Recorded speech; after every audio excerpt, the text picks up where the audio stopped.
we come as a people in terms of aviation, safety of our airspace, and the development of that sector? We'll be getting answers because we've heard so much from the aviation sector proprietor and operators who have complained about jet fuel and operational issues and issues of relating to how the interagencies are relating, and also customers and flyers have also heard their views. We'll be hearing a lot on that tonight. Plus, I will be asking him about politics too. But before we get into that, let me take you into the presidential villa, where President Bola Tinubu today met with the Olubadan of Ibadan and some of the members of his council. And today at that meeting, former colleagues who were one-time governors met again, and the president was telling his visitors how the rescue of the abducted person in the Orire kidnap really happened, and the fact that no ransom was paid. The president insisted that strategically there are a lot that was done that a lot of Nigerians were not aware of. Take a listen to President Bola Tinubu at that meeting.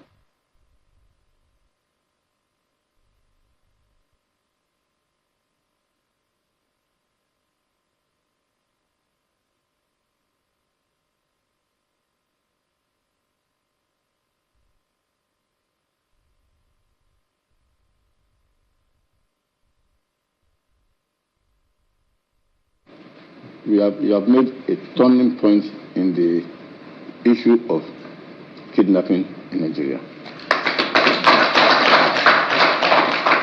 The fact that you did not pay ransom, the fact that you stood your ground, shows that, yes, you now have a government that knows what it's doing. So, Mr. President, we cannot thank you enough for that feat. It was a big feat because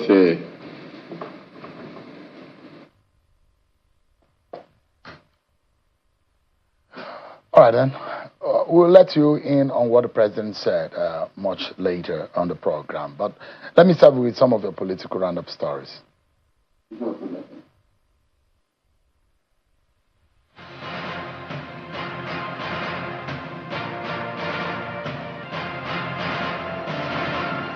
Ahead of the 2027 general elections, the Chief of Defense Training, Rear Admiral Abolade Ogunleye, is reaffirming the unflinching resolve and unalloyed commitment of the armed forces of Nigeria to secure the nation by protecting her integrity and democratic process.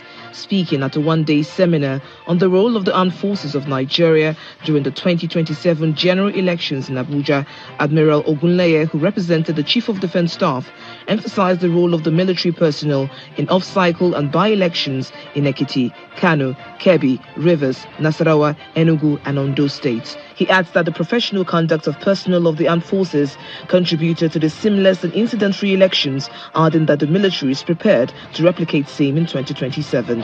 President Bola Tinubu, former President Olusegun Obasanjo, Abia State Governor Alex Otti, and other eminent Nigerians have called for renewed commitment to national unity and patriotism as Abia State marks the 60th memorial anniversary of the country's first military head of state, Major General Johnson Aguiyi-Ironsi. The leaders made the call in Umuahia, Abia State, during a memorial ceremony to commemorate the late military leader who was assassinated on July 29, 1966. They urged Nigerians to reflect on the lessons of history and work collectively towards building a more peaceful, united and prosperous nation. President Bola Tinubu, who was represented by the Minister of Defense, General Christopher Musa, described Aguiyi-Ironsi as a courageous and disciplined officer who assumed leadership at a critical time in Nigeria's history. The Southern Kaduna Political Forum has rejected the African Democratic Congress governorship ticket in Kaduna State, alleging undue political influence in the emergence of the party's governorship candidate, Mr. Issa Kuden, and his running mate, Mr. Erimiya Kantiok. Addressing journalists in Kaduna, the forum claimed that the choice of the deputy governorship candidate did not result from broad consultations with stakeholders across southern Kaduna. It further alleged that major decisions within the party were driven by a narrow political circle rather than through transparent democratic processes. However, a member of the party's campaign organization, Mr. Abdurrahman Usman, dismissed the allegations, describing them as baseless and politically motivated. The Yobe State Independent Electoral Commission has announced September 26, 2026 for the conduct of the election for chairman and councillors across the 17 local government areas of the state. The executive chairman of the commission, Mr. Ibrahim Yabani, disclosed this at an in-house training for electoral officers and assistant electoral officers on the conduct of local government elections under the theme Understanding the Electoral Guidelines and Processes of the Conduct of Free and Fair Election. The training is aimed at giving the officers an avenue to clarify all grey areas ahead of the local government poll.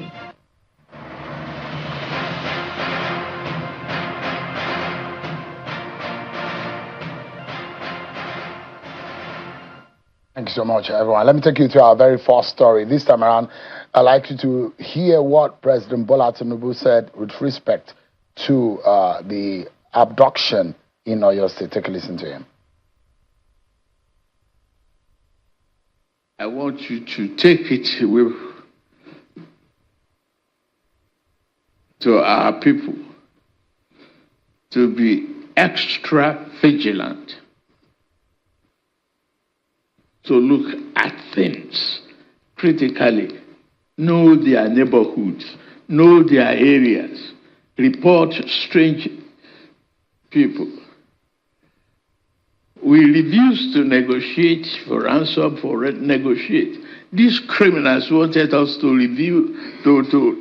release from detention members of their criminal gangs that were already arrested. That was one of their conditions, outside of the money they're looking for. And we said, no deal. We are not going to negotiate with criminals.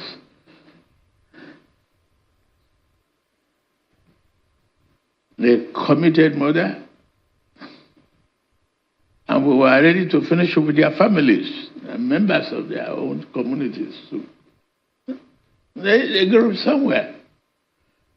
Some of them that are non-Nigerians.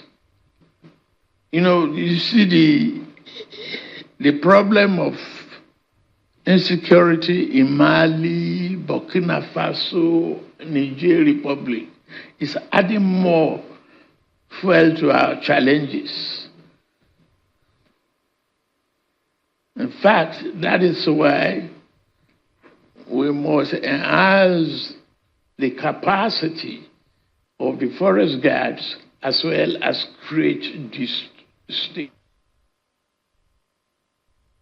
President Bola Tinubu there earlier today when we met the Olubadan Council. Well, let's say Q2 Osun State, where we understand that the APC governorship candidate was absent at the peace accord signing organized by the peace committee, and INEC was in attendance. The chairman of the commission, Professor Joash Amupito, has ruled out manual accreditation for the Osun State governorship election, insisting that biometric verification through the bimodal voter accreditation system remains the only legally approved method. Time and experience have proven that where political leaders honor their commitments, the peace written on paper translates directly to safety of the streets. Today, as 14 political parties prepare to enter the field in Osun State, we are reminded that this document is not a mere administrative ceremony or photo opportunity. It is a moral treaty signed before the citizens of this state and the global community. All right, then. Tonight, my guest is the Minister of Aviation. And there are a lot of concerns that have been raised in the sector. A lot of work, they say, is being done. But what are the answers to some of the questions bothering the minds of the average person? Are our air safe to fly? What about the sector? Are the operators thriving?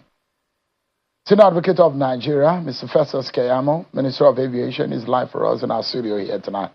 It's a pleasure having you join us tonight on the program. Thank you, Sean, for inviting me here, for dragging me here today. Literally. Because, every time there is an incident, I get to contact you to say, okay, what is going on? What do you have to say? And I guess that's the point where we should begin. If you can briefly tell Nigerians, because these things raise concern. I know that the Enugu state government has come out to say it wasn't a crash, the Enugu incident, that it was a skidding off the runway. Then we saw a private jet incident also. Then we saw what happened in the main city. What exactly are the immediate information or details that we know about some of these incidents? Okay, thank you. So if you take the volume of air travel that happens in Nigeria and vis-a-vis these very isolated incidents you mentioned, then you will realize that we are dealing with less than 1% of one or two incidents here that did not even result in fatalities. That means, of course, our air is very, very safe. Incidents like this happen all over the world. They call them, runway excursion in aviation parlance. Runway excursion happens, for various reasons. First of all, one, you may have a very slippery runway surface like that. I'm not going to preempt the report of the accident investigation people, but I'm only saying that these are causes that causes of runway excursion. Sometimes when you have a slippery runway and the pilot misses the point at which he touches the runway, where the tire touches the runway. And maybe I should educate you a bit more here because I'm in the sector now. There's a way you land when the runway is slippery, and there's a way you land when it is not slippery. Sometimes, passengers complain when they hear the loud thud, when the airplane comes and thuds, and they say, oh, it's a bad landing. That's actually a good landing in a watery surface because the tire must touch the concrete underneath. If you land softly like that and on the water, it's likely to skid. So there are different types of landing. And so some are just... Have you started learning how to fly now? Oh yeah, I do simulation exercise. So I'm only giving wild examples of where you have the runways. Or at times when you are approaching and then you miss the point, at which you should actually land, and they encourage you at that point to go around again. So sometimes you see all over the world when the plane is about to land and you see that the runway is already short because you did not touch down where, when you're approaching the long runway, you see those markings on the runway. That is the point where you're supposed to touch down. If you miss that point, and some pilots who want to be like captains, who want to be like Supermen, so say, no, I can still go on. When you miss it, you are encouraged to go round. And if you don't go round and you touch, the runway may become too short for you, and you now have a runway excursion. So I'm giving wild example. I'm not saying that is what happened. Remember, take note. So these are just, that is isolated. So you're saying that it's a runway excursion. It's a runway excursion. Our airways are free. So let me give you. are safe. Let me give you good news. Since 1960, it is under President Bola Ahmed Tinubu's administration that we have scored the highest in terms of ICAO audits. I'm talking of the International Civil Aviation Organization that carries out audits every year. Just go to Google. I'm sure you saw the good news, and everybody celebrated it. For the first time in history, we scored 91.4% this year in terms of our safety oversight standards. Before, the highest was about 70-something. In fact, when we just came to office, and then, of course, it was not we that were auditing them because it was 1 month or 2 months after we came to office. The last was 70%, and that was very abysmal in terms of safety. And so we worked very hard, Sheon. I can tell you that in the last 3 years, based on the directives of President Bola Ahmed Tinubu, we have worked very, very hard. And guess what? Just in March this year, Nigeria scored 91.4, which is the highest safety record in the history of Nigeria under President Bola Ahmed Tinubu. What do you then say about these incidents that have happened? Because for several years, there's a quiet in terms of incidents on the runway, in the aviation sector. But we've seen a couple of these as happened. No, incidents always happen. These are isolated incidents. You can't mention more than 3 or 4. Like I said, runway excursion. You skid up the runway. We had about 2 or 3 in the last 3 years. The Dana that skid up the runway. There was one private jet that skid up the runway, and then Enugu Air in the last 3 years. But there are no official position yet. No, there are reports. Okay. There are reports. Are you able to tell us what these reports are about? Those reports are sent. You know, sometimes when you have a plenary report of 30 days, the incident reports, they go like the incident and accident. You first bring out a plenary report for 30 days, the first 30 days. Then sometimes it takes 3 years. Sometimes it takes 2 years for the final report to come out. So we have preliminary reports on some of these things, human error, most likely, but not navigational issues, not anything like that. Are there been reprimand? Oh, yes, the NCA. Oh, the NCA, they do that. They have powers. That is what they call it. That's the Are there specific reprimands that we need to know about? Under the NCA, because I'm the minister, but the NCA, they are the regulators. And under the new law, you must give the regulators the independence to carry out those duties, and they have done that in many cases. The private jet... Sometimes they don't want to damage careers. Yeah. So you won't announce that this captain has been given suspension here and there because it will damage the career of that captain or that pilot. So they do that behind the scene. They withdraw your license, they reprimand you. All kinds of sanctions are given to, so even airlines who do not meet, safety standards. So we do not know the details of the Enugu Air incident? No, it's too early. It's too early. It's all guesswork. But it's all I said is just guesswork. All safe and cool? 100%. Because, like I said, do you know what they say about Nigeria? They even complain that we over-regulate. Okay? But we are deliberately over-regulating because we want to keep safety standards. For instance, when I say over-regulation, sometimes you need, let me give you a wild example, you need so and so number of hours. Let's say, 22,000 hours before a plane now goes for a C check. I'm not saying that's the number of hours, but I'm just giving you a wild example. 22,000 hours. You know what Nigeria does?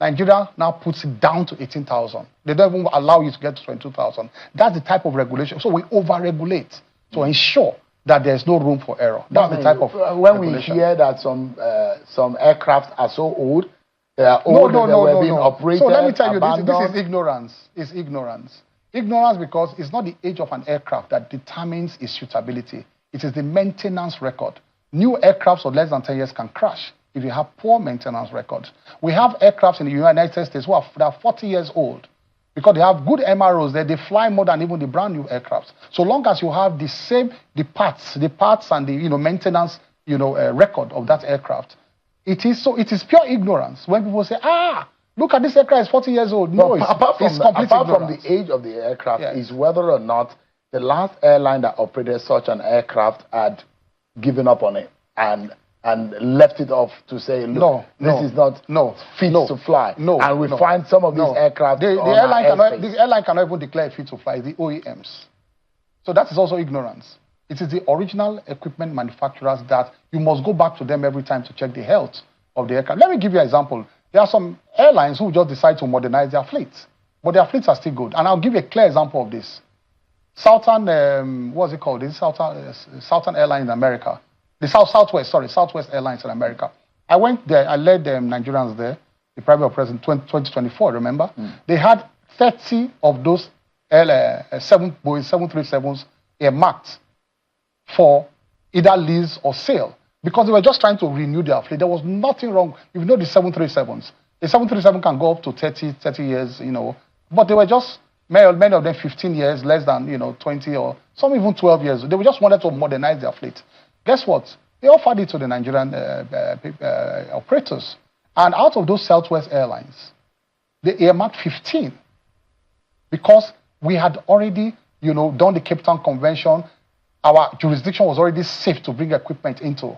And President Bola Ahmed Tinubu, under his guidance, we had done so much to bring back confidence into the Nigerian aviation sector. Don't forget that our score rose from 49% to 75.5% in terms of compliance with the leasehold terms, in terms of leasing terms, for aircraft. So 15 of those aircraft out of 30 were earmarked for Nigeria because they had so much confidence in us. As I speak with you, we have taken delivery of about 2 or 3 of those ones now. Okay, we launched some recently. So that is the type of thing that happens with airlines. They just want to modernize their fleets. They just want to change the type of aircrafts they use. And so it's all, let me tell you this, and maybe I should not say this on air, but competition goes on everywhere, all over the world. And so sometimes some of these things you hear, it's about fierce competition in the industry going on. But the regulators are on top of their game. Shehu, do you understand me? I understand. The NCA, they are on top of their game. They are looking at everything. Tell us about the private jet incident. What exactly happened? The private jet incident in Asaba, as I speak with you, it was a security breach, and we are treating it as such. The pilot and the crew, they are still in the DSS detention till today, since that day, going through rigorous questioning and all of that as to what they went to do there, because TOA cleared it to land. Okay? So it had nothing to do with our navigational capacity. The TOA in Asaba said, are you approaching? Yes. Okay, land. 2 minutes later, the man looked out from the TOA and said, you are not on the runway.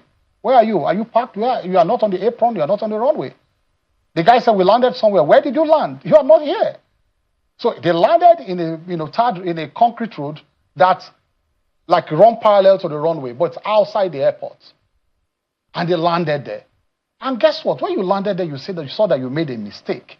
You should actually wait for accident investigators, the regulators and everybody to come and look at what you are doing, question you and all that. Guess what? Took off. This guy took off again.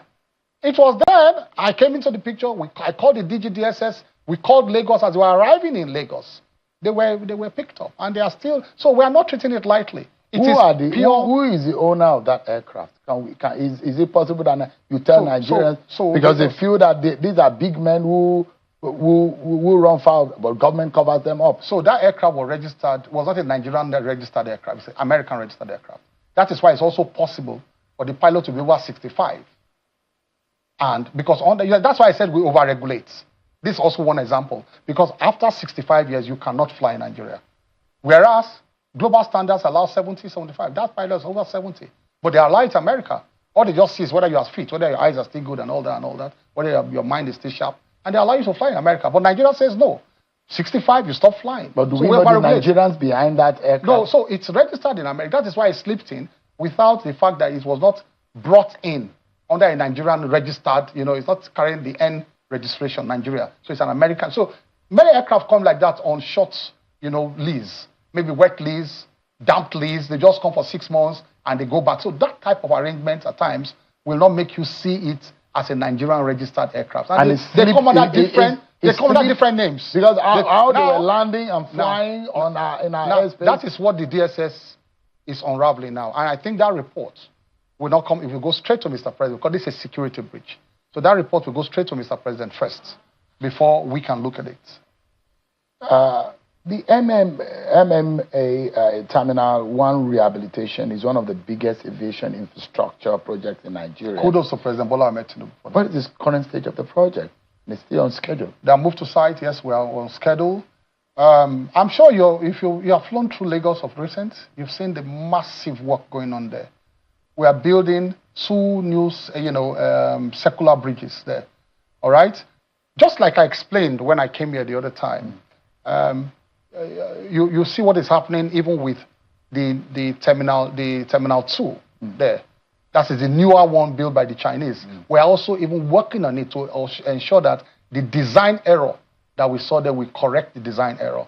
And we are connecting it, of course, to Terminal 1 also. We're also making sure that the wide bodies can come into Terminal 2, because before, the wide bodies could not come into Terminal 2 because of the blockage we had at the back with some hangars. So we're going to move those hangars and all that. But guess what? Let me tell Nigerians something. We are going to be very, very proud of what we see there, the final product of what was going on in Lagos. And it accounts for about 65% of our passengers. That's the gateway to Nigeria, really. To say. But we are going to be very proud. We are on course, we are on track, and they are on site. You told me on the 3rd of August 2025, when you appeared on this program, you justified the over 1 billion naira awarded for rebuilding the Terminal 1. And a few months to the end of President Bola Tinubu's tenure, It can't be over 1 billion naira. So let me correct you. No, but because that's what you were on record. No, 1 billion naira or dollars. $1 billion. That you so said. I'm correcting you. Yeah, $1 billion. That's what you. Over 1 billion that you said it was awarded. But the tenure is almost over. And will it meet the time? It's not about $1 billion. You said 22 months. So it's not about $1 billion. So let me correct you again. Okay. So what's the actual figure? It's $500 million. That's yes, how much? In the region of 700 something billion naira. So it's not. Please, it's not $1 billion. So what you promised that it was going to be done in 22 months. Correct. When is that project likely to be commissioned? 22 months from when they moved to site, because they had to be mobilized. And I think they were not mobilized until, if I remember, late last year or early this year. I'll get the date correct, something like that. But But so is it likely to be commissioned before May next year? I will check my records. If it's not done, the date is it relevant? No, I mean, is it not important when you say that you're going to do something? No. I mean, we'll keep it. I mean, we're holding you to your words when you say it's going to be on schedule. Why did you mention in 22 months? Why did you mention me? Because that's the end of the president's tenure. And Nigerians are left. So if he ends, they will not do the airport again. No, I'm just saying. You have said that it will be on schedle. And yes, on schedule for 22 months. So 22 months exceed President Bola Tinubu's 4-year tenure. If I can check the records and know when they moved to site, the day they moved to site. But it's on schedule. Absolutely on schedule. Give me a moment. We need to go on a break. But when we return, so much more to talk about the aviation sector, whether or not Minister Festus Keyamo is really doing the job or not. We'll be finding out.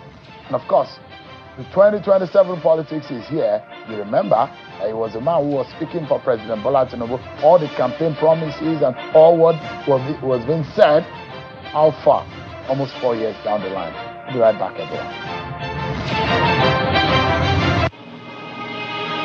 Excuse me, ma'am. This is your 100% in year. Babes, are you sure you want to spend this much on hair? Since your landlord just increased rent, I saved for this one separately on money point. You say you save on money point? Yes. This madam money point here, the array of Yadrea, his target savings money points I used to have it. The rest of this my sub, his fees savings money points I used to do it. The salary of this my staff is save as you transact. Jennifer, money point save as you transact. Money point fixed savings and money point target savings. Madam, why did I don't contribute to you? Why should I? Come on, you go give your money to Adaku to pay. You see money point account there. You don't go open a savings account. Now Adaku you should. I beg everybody inside this my saloon. Oh yeah, bring out your phone and download the money point app now. Even you. What are you waiting for? Download the money point banking app now and start saving the bank you can trust. Money point made for your progress. Malaria? Again? I'm beginning to think this malaria is spiritual. Madam Landlady, there is nothing spiritual about this. It is obvious you've not taken the right medication. Luta contains artemether and lumefantrine, and it's used to treat malaria. Hey, Oga Luta, thank you for your intervention the other day. I feel very okay now. Luta is another quality product from Hovid and marketed by Pharmatex Nigeria Limited. With Luta, malaria is in big trouble. The Delta State government invites business leaders, global investors, policymakers, and industry captains to the Delta State Economic and Investment Summit 2026, themed Harnessing Our Strengths and Unlocking Our Potentials. Chief guest of honor, the Vice President of the Federal Republic of Nigeria, Senator Kashim Shettima, GCON. Keynote speaker, Director General of the World Trade Organization, Dr. Ngozi Okonjo-Iweala, GCON. Guest speaker, renowned scholar, Professor Patrick Lumumba. Chairman of the occasion, Engineer Austin Avuru. Other distinguished local and international participants will also be in attendance. Date, August 3 to 5, 2026. Time, 10 a.m. daily.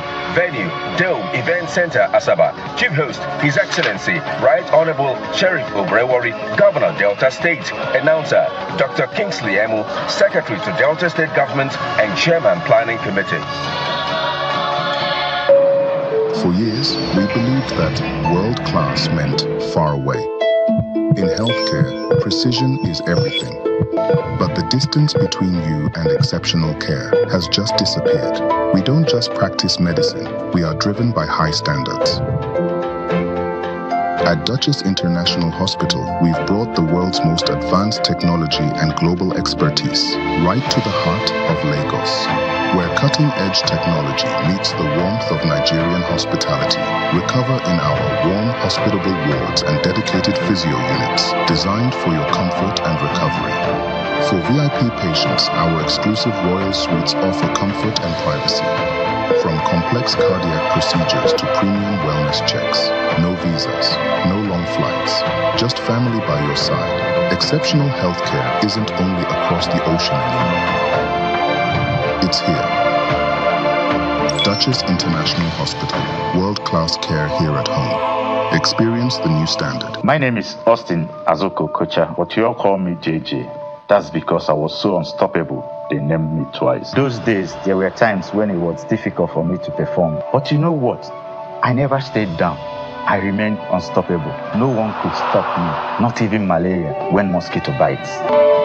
Now you too can be unstoppable if you use Lonart against malaria. Now available in a new design. Same Lonart, same unstoppable you. From every walk of life, one destination calls. Michelle Hotel exclusive. Home is peace. Home is safety. True wealth is not what you spend. It is what you leave behind. Luxury is intentional. And this place was designed with purpose. If home doesn't make you happy, you've got the wrong one. Better place to live, play, and relax. Different journeys, one destination, home.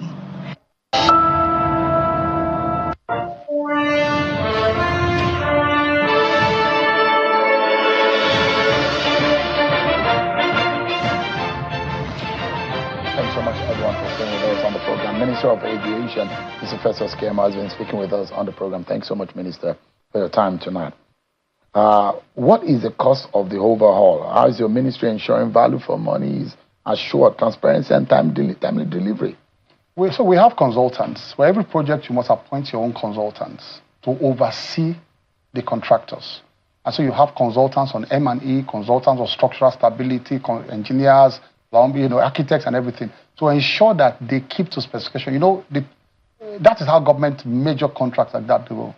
Sometimes you give a contractor a job. I'm not talking about CCC, they're one of the best anyway in Nigeria in terms of foreign contractors. But I'm just saying generally that contractors are always in the habit of trying to cut corners. Okay, so they may bring substandard materials to site and all that. So the work of a consultant, therefore, retained by government, is to ensure that there is quality assurance in terms of quality standard, the standard as bidded for and as awarded. So we have all kinds of consultants on site. And then, of course, the Eagle Eye, the minister, the MD farm, we go there almost all the time. I'm built to visit there very soon again to see, the work going on there. So be rest assured, Shehu. Practically speaking, how many airports are you working presently? Are you working on refurbishing, rehabilitation? We have about 4 or 5. We are resurfacing in Kano, and then we just finished, refurbishing the domestic terminals. I went there to launch on Monday. I'm sure you saw the news. So we've gone ahead even in Kano. And then the president approved 46 billion for Kano resurfacing of both runways and the taxiways to make them, because that old runways that like one lawmaker would say they were doing like this, airplanes on it, That was on the lighter side, okay? So, but we are making them, we are modernizing the runways again in Kano. And then, the contractors have also moved to site in Kano. We are resurfacing Port Harcourt also, runway. What about the terminal in Port Harcourt, in the international wing of the Port Harcourt? That's almost done and dusted already, well, built by CCCC. Yeah, but when is it fully in? We are concessioning to make sure we get value for money. How many of these airports are you concessioning? Because that's another. The ones that are not making profits, that we are running at a loss. How many of the? Enugu is gone. Enugu is gone. You've concessioned. Who did you concession it to? Which company? They call it the Aero Alliance. And they're a Nigerian company? Yes, with Nigerian components. In fact, with but the foreign company with Nigerian partners. Yes, with even the backing of the Enugu State government. So you concession for how many years? For 30 years. For 30 years. Yes, for 30 years. So one. And we gave that Lagos. No, Babalaki was not concession. Babalaki built it. He built and operated. Built and run. Yes, and all that. But there has been a dispute for 20 years. And the characteristics of the president gave me marching orders, go and find a solution to that problem. You know, scores and scores of ministers, you know, that came, and there was a time they dragged themselves to court, hundreds of thousands of disputes and tens of court cases and all kinds of things. There was a time, you remember, under one minister, one morning police moved in, you know, to that place, tear gas people and all kinds of things. But guess what? What really made this happen? One is the will of President Bola Ahmed Tinubu that gave us marching order, gave me marching orders. The second one is because we are both members of the INABA. We are both. So we understood the language we were talking. So sort of. We are both senior advocates. We sat down, myself and Babalaki, and give credit to him. He was very willing to bend. I was willing to bend, and so it was give and take, give and take, give and take, and then it happened. What have you agreed on happened. now? I reeled out all the things before in the past. First of all, the Supreme Court said we should give him that local airport. That by that agreement in 2003, that the scope of the space included the local airport, which is the old MM1, they call it MM1, MM1. And all that. Yeah. So Supreme Court said it's his own, that we should give him. And a couple of other things. I said, look, Babalakin, there's no way I will give you the domestic terminal of Lagos, and you now have in complete control of domestic travel, only a private person. I said it will not happen under my watch. I said, I'll give you something else. They had already revoked that 5-star hotel is building just behind the conference center. Yes. The government had revoked it before. That work has been completely stopped for 20 years. For 20 years. Yeah. I said, so I give you back, but give me my airport back. He agreed. So that was trade-off. That was trade-off. That's one trade-off. The second trade-off is that, look, we had since granted permission to start regional flights from there. So flights to decongest the international. Flights to Ghana, Togo, Liberia. Those are the regional flights and all of that. But then it couldn't be operational because of all of these disputes. I said, okay, look, I will give you back the regional airport. But he wanted to move the regional flights to the domestic, to that old one that the Supreme Court said we should give him. I said, no, rather, I'll expand your apron so that more planes can park there, but I will not give you the airport. So we are expanding the apron for him on his own side. In terms of the sharing formula, because now, guess what, in 20 years, FAN had not earned a kobo, 1 naira from that his operation because of these disputes. Now, we now have a sharing formula now for all the incomes and all that. FAN, the federal government is now set to make money. Yes, and has that been done? I know you're. Oh, yes. 110%. The blueprint has been done. 110%. Gone through ICROC, went through the Attorney General of the Federation. It's my tough. Yeah. So we know what to do. Okay, so we have gone through the whole of these gamuts. Babalakin is happy. The federal government is happy. Excited. Everybody's excited. So it is. What other concessions? And then we are going to court.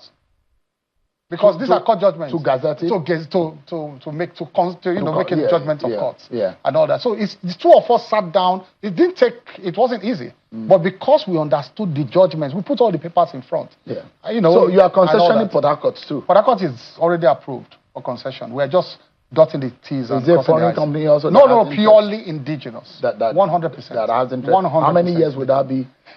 I think we still go the same way, maybe most likely. The final document is not out. What has happened to the Abuja airport? The plan was to link the train services into and you told me the last time that there's a train service already to the Abuja airport. Yeah, but I mean, just like you know, it's linked already. The way I know, I mean, the question I'm asking, in the last interview, and maybe the last 2 interviews that you had here, you talked about the aerodrome and Aerotropolis. Aerotropolis and making it a community where you have so many activities. The contract has just been given out now to Nigerian architects.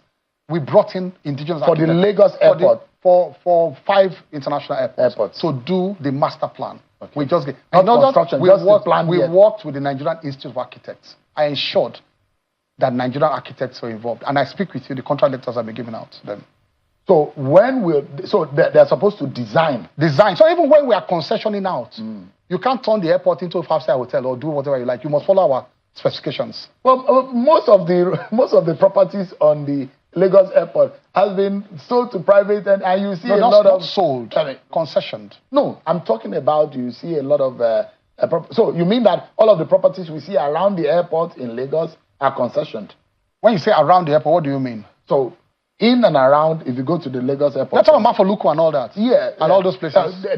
And there are the federal government had come out severally to say a lot of the properties in and around were originally. No, what happened was that there were incursions. There were incursions. There were a lot of court cases. Some have gone, scot-free, but we have been able to secure that back, that back of the airport. So no incursion is coming from there again. But let me also give you an expo, like we say. The Lagos State is coming to a massive plan. When you're coming from, is it Akonwojo they call it now? Yanokwaja. You're coming just before you get to the airport. There will be a bypass by the Lagos State government. A super highway that will go around the back of the airport, and we have it's PPP because we are also working with them because they have to now get our own concession. But it was actually a plan by Shawanlu that started it, or I don't know the previous governor. But the blueprint is ready. A big super highway will go around the airport at that back and come out around Mafoluku area. Okay, so encircling the airport at the back. So that swamp at the back will now be a super highway opening up that part of Lagos. Okay, that is the plan coming there now. So. That's around that airport, and we are working with Lagos State government to make it happen. So, how many more airports are you planning to concession? You mentioned Enugu. As much as we can that are not making profits. The president will give us directives. Like let me even give you, what happened under the past government. They advertised the international airports for concession. Everybody was coming for Lagos, Kano, and Abuja. All ended in court cases.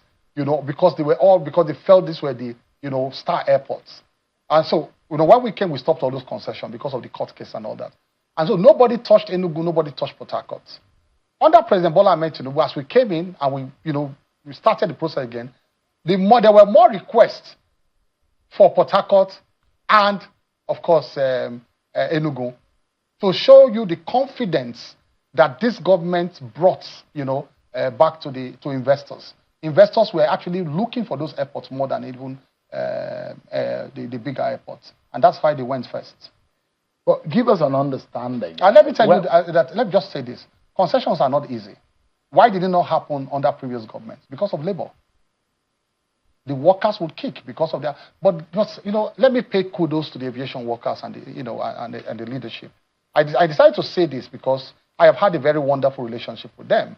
And I had to dig deep to ensure that jobs were protected, pensions protected, terms of service. So the workers were not affected. We had to be creative to bring them in. And this is the first time that workers had not gone to court to stop or challenge a concession because I have them at heart. Because you see, apart from being Minister of Labor before, I come from civil society.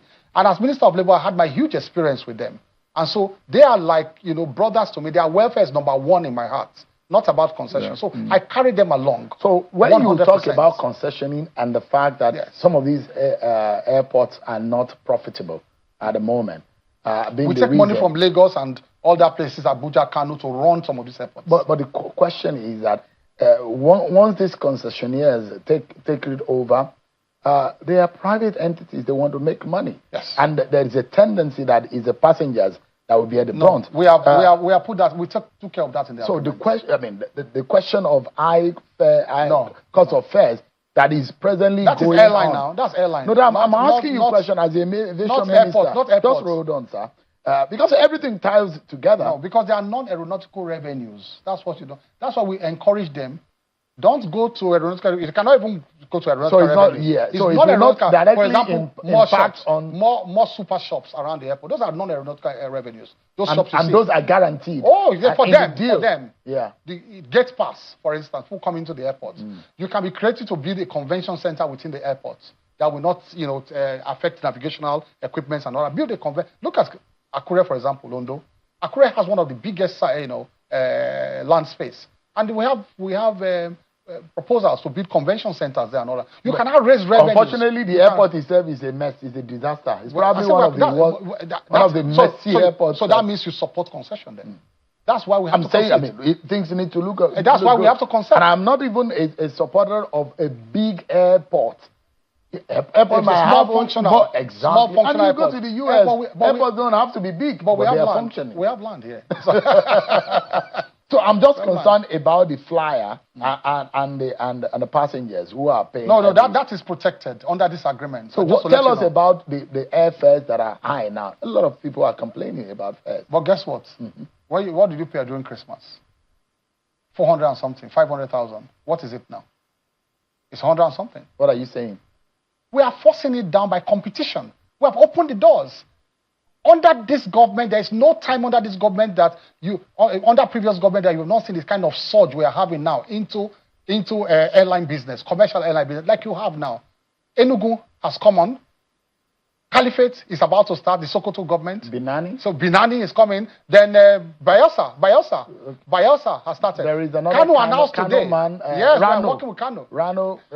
So and then they are built on sustainable models this time, because before we had so much mortality rates for airline, in terms of airlines coming up. But the kind of support we are giving to local airlines now, there's no government in the past. Yeah. It's only President Bola Ahmed Tinubu's government that has made it a point, a 1-point agenda to support the sustenance of local airlines, the growth and sustenance of local airlines. Do you understand me? I understand. But what you are probably not being able to handle successfully as a minister is the manipulation by fuel marketers. And operators have complained severally.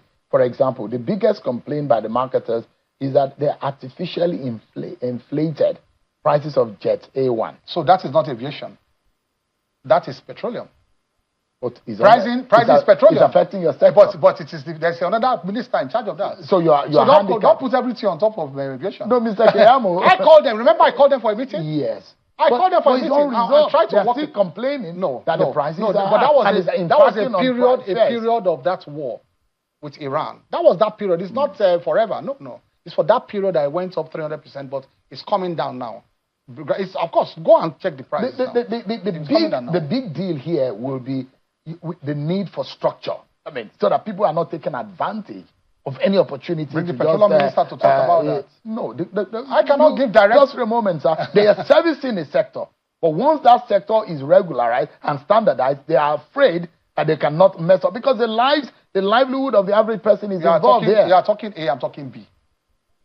There is somebody who regulates them. The fundamentals are here. Who regulates them? Hold on, Minister.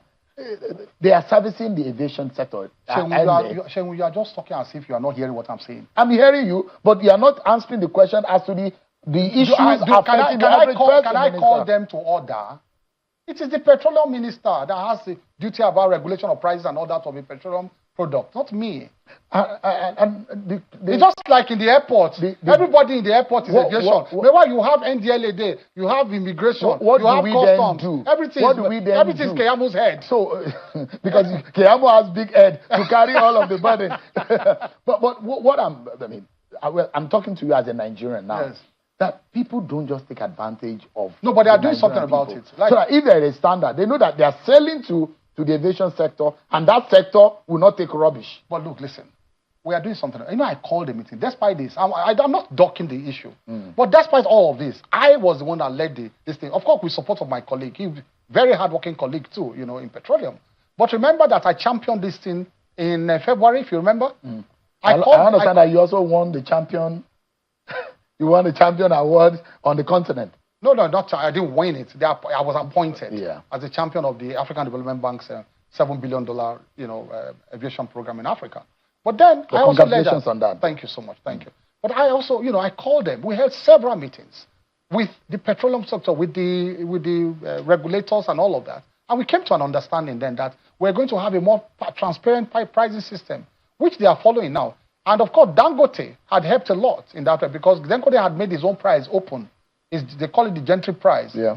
I mean the gantry price. The gantry price. I made it open so that the profit margin that everybody will be putting on top will be known to everyone. In fact, when we wanted to come in to help, because it is still our airports, they come in, the trucks and the marketers come in to operate.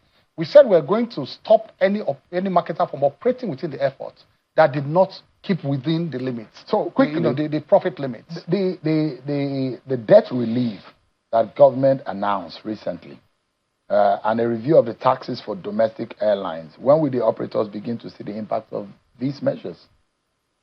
Well, they are beginning to see the impacts. Many of them, we are not even moving so much against them because we try to understand their situation. But right now, like they said, like people will say, our eyes on the red, you know. One of them is alone is owing us 14 billion. One of the airlines? Yes, only one, 14 billion. All right? So if you take the 30%, it's still huge amount. Okay? And then most of the agencies cannot perform their functions and all that government needs revenue. These things are not free because we run the airport, we run navigational services, we built the airport, we have the runway, we have everything, we run power. So, you know, it's not free, but many of them want it to be free. We understand their problems. Well, government must also earn revenue. Okay, so we are trying to, understand them. I mean, instead of being hard on them, I called a meeting recently with the private people. I called a meeting and appealed to them to say, look, make a schedule of paying these things. And in the last 3 weeks or so, many of them paid about 10% of their debts. So they are cleared. We made a schedule for them to start clearing them little by little. Well, but let me ask you, and I know you are not a prophet, neither do you have the crystal ball in your hand, but I just want Nigerians to have a ray of hope. Are you working with a certain kind of margin that airfare can be reduced to make Nigerians fly more and be able to afford it? It's only competition that drives them down. We are making this competition open now. We are driving competition. And that is why, with the policy we are putting in place, we are attracting more aircrafts into the country. Don't forget, too, there's so much to talk here today that the president has also approved for us an aircraft leasing company. And the 4 ministers are working on that aircraft leasing company to take off. Minister of Finance, Minister of Trade and Investment, Attorney General of the Federation, and myself. As I speak with you, the team of ICROC to make the final approval of that company and to incorporate it. They are in Dubai now with Boeing, with the Boeing company today. We concluded a meeting today with the ICROC, and we have technical partnership of Boeing and some of his leasers to help us set up that company. And that company will be the company to bring in aircraft into the country to also now give to local people so that they don't go around the world looking for aircraft. We now have one entity in the country, that can provide an SPV. Not the other man's SPV. Not the other man's SPV. Supported. This is a special SPV. So supported by the federal government. Of course, with sovereign backing. The backing is not financial backing. It's not money. We're not spending one kobo, but it is sovereign backing. And the backing, it doesn't have financial implications. It's just the guarantee of repossession of your aircraft. All right. So that's all. Yeah, quickly. And that's the backing we are giving. And for that, government is now earning an equity, has an equity in the company. They are earning for that. So Nigeria owning a national carrier is off the books. It's on if you bring investors tomorrow. We own the franchise, but we look, if you bring big money, I give it to you tomorrow. And I tell John Momo, please, let him off. Don't let me lose my job. No. I still love my job. I'm coming to the field. Flight delays and cancellations remain a major complaint among passengers. It is this influx of aircrafts coming in that will solve that problem. We knew the problem was there. We went to the heart of the problem to bring it out. So these aircraft, we have opened up the doors now. There's no time that Nigeria has attracted this type of interest in the whole of aviation world. People want to bring aircrafts in the country, even the private jets. Last 2 weeks I was in Bombardier, remember? Bombardier with the private jet operators, and the number of deals are going on in that regard now too. So it is only when you bring the equipment must come in for you to, deal with flight cancellations and delays and all of that. And that is what we are working towards now. The FCCP's interim investigation found evidence of coordinated pricing behavior and possible price manipulation by some domestic airlines during the 2025 festive season. The Commission identified potential breaches of the Federal Competition and Consumer Protection Act and is considering enforcement action. Are you working with SCCPC on this? That's within their powers. We also have our Consumer Protection Department and our own regulatory department within the NCA. But that I concede to them, that's within their powers, and they are working, in that regard. Quickly, bird attacks, frequent bird strikes. Bird strikes on, and a lot of Mr. Allen Oyema complains.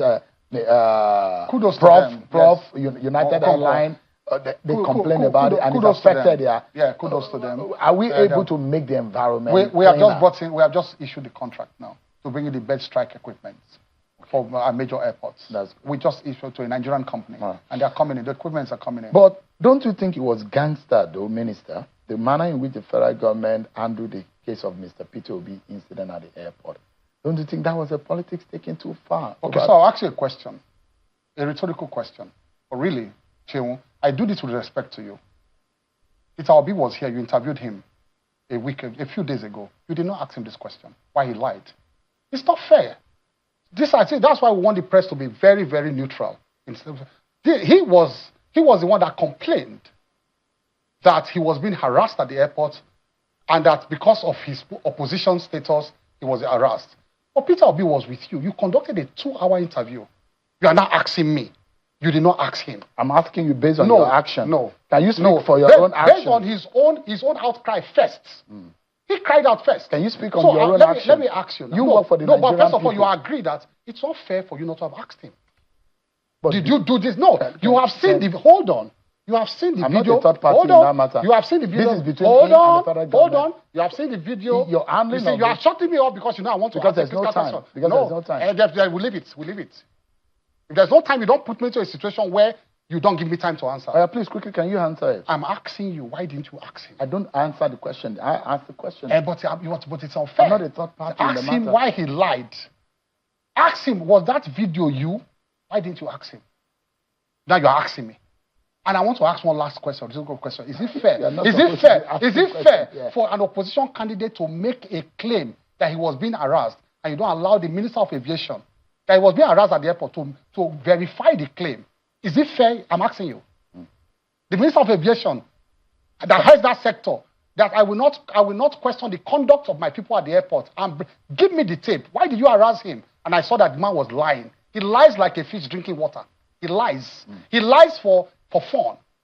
Mr. Keyamo, Peter Obi lies for fun. I wish don't say that. No, I will say that here because there's video. You are taking it too because you did not ask him. You are taking it too personal. No, because you were protecting him. It wasn't a subject matter. So don't protect him next time. It wasn't a subject matter. Him why he lied. I have more important stuff to ask you. But I'm more concerned about how the federal government treats an average citizen. Okay, you can see now. You're asking that. You saw video evidence. My parting question to you, Mr. Keyamo. You spoke for this president. This government, correct? Your party, yes. And you. I've spoken back to back for 2 presidents. Yes. And I won. So I don't have a losing record. But I don't know whether you will win in the argument that you have laid. You boasted about performance. You boasted about delivery.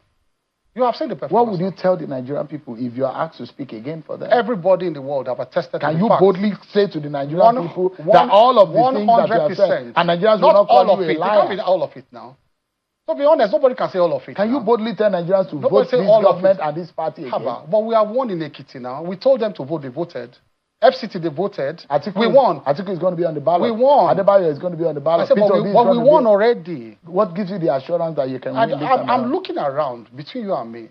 Where will Obi's votes come from? I can't say it. From where you are sitting. No, where will it come from? Many Nigerians probably will. I don't see where it will come. What about Atiku? You are not giving me time to analyze Atiku this. Atiku is a nightmare, isn't it? For you? Atiku, nightmare who? Look, listen, I want to make a profound statement as a closing statement. Not out of arrogance, not out of overconfidence, but out of pure demographic calculations. The 2027 election is a coronation, not an election. But not out, I repeat, don't take me out of context, out of pure demographic calculations. Because you guys want to rig it? You see yourself. No, I'm asking. I said, you heard what I said. I said demographic calculations. You are not taking it somewhere else. I don't say it now. Not they worry me like this. So. Jungle is about to be mature. Yeah, very well. Everywhere go blow for them. Everywhere go blow. Festus Keyamo, Senior Advocate of Nigeria, the Minister of Aviation. Many thanks for 1 hour, never enough to talk to you. But maybe next time, we'll make it even more so we can have a lot of time to talk about these issues. Thank you so much indeed, and I wish you the very best. God bless you. That's our show for tonight, everyone. Many thanks for watching. I'm Sean Wakimale. God bless you.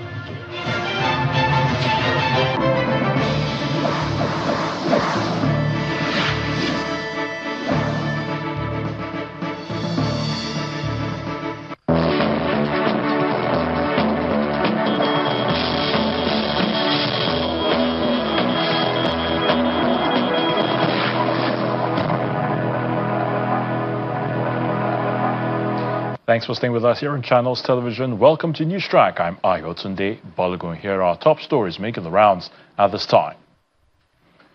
The Minister of Finance and Coordinating Minister of the Economy, Professor Taiwo Oyedele, says the federal government will soon publish a detailed account of how savings from the removal of fuel subsidy and foreign exchange subsidies have been utilized. Professor Oyedele was responding to questions on whether Nigerians are seeing the benefits of the economic reforms introduced by the Bola Tinubu administration at the 7th Emerging Markets Forum. It's the second day of the 7th Africa Emerging Markets Forum, where conversation centers around rebuilding economies in the face of global shocks. The day commences with presentations on how cities can help change the economic trajectories of emerging countries. And then deep conversations on Nigeria. Because it affects the price. The World Bank chief economist sets the stage. He raises questions on why poverty and unemployment still persists. Tell us what your plans are to translate the still monetary stability that Nigeria has achieved over the last 3 years into convert this stability into a broadly based growth that will help Nigeria's poor, its farmers, and its youth. But not through fiscal transfers, but through agricultural growth and job creation. The Minister of Finance responds. The reform itself was a reset. We were living in fiscal illusions. So we needed to stop deceiving ourselves so the country can move forward.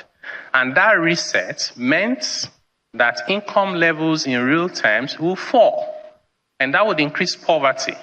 But the good news is that the numbers for 2025 in dollar terms